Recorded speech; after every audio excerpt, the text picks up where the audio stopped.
Le communiqué du MINAT Paula Tangandi daté du 25 juillet 2025 annonçant des investigations pour identifier et déférer devant la justice les individus coupables d'avoir piraté les systèmes informatiques du ministère dont il est le patron dans le but de manipuler les données du processus électoral aux fins malveillantes d'y insérer selon lui un nom qui n'a ni fondement légal ni place légitime dans le dispositif électoral national, en référence à Dieudonné Yebga et Anissé Ekane du Manidem, n'a pas permis de démêler les chevaux.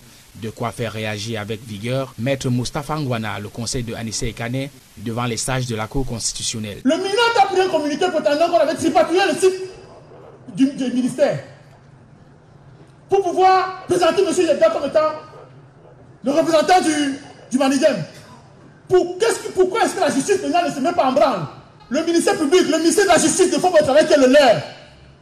Alors que des fraudeurs et des faussaires sont connus. Autre incongruité, le dit communiqué estampillé urgent reste introuvable sur la plateforme du MINAT. Sur un autre aspect de droit, le conseil de Anissé Ekane a tenu à démontrer preuve à l'appui que le Manidem créé le 3 mars 1995 avait bel et bien obtenu de la part de Paula Tangandi la validation des résolutions de son congrès de juin 2018 qui avait porté Anissé Ekane à la tête du parti. Les résolutions en question ont été déchargées au MINAT en date du 6 juin 2018. C'est le cabinet du MINAT, ce n'est pas le suivi du courrier.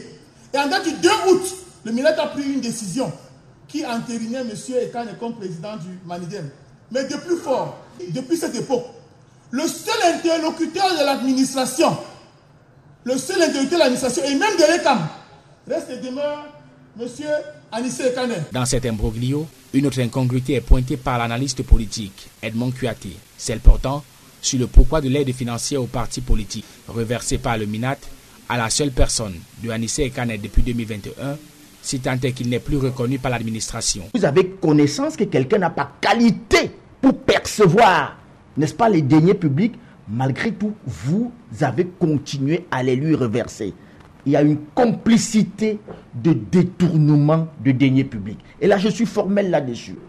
Et ça se passe devant le Conseil constitutionnel, le juge suprême dans notre pays. Le Conseil constitutionnel s'en tenant à l'enregistrement de Dieudonné Yebga sur le site du MINAT comme président du Manidem, suite au bug informatique qui a évincé Anissé Ekane du même site, et ce 3 jours seulement avant la publication par l'ECAM des listes provisoires des candidats à la présidentielle, a déclaré infondée la demande de validation de la candidature de Maurice Kamto du Manidem.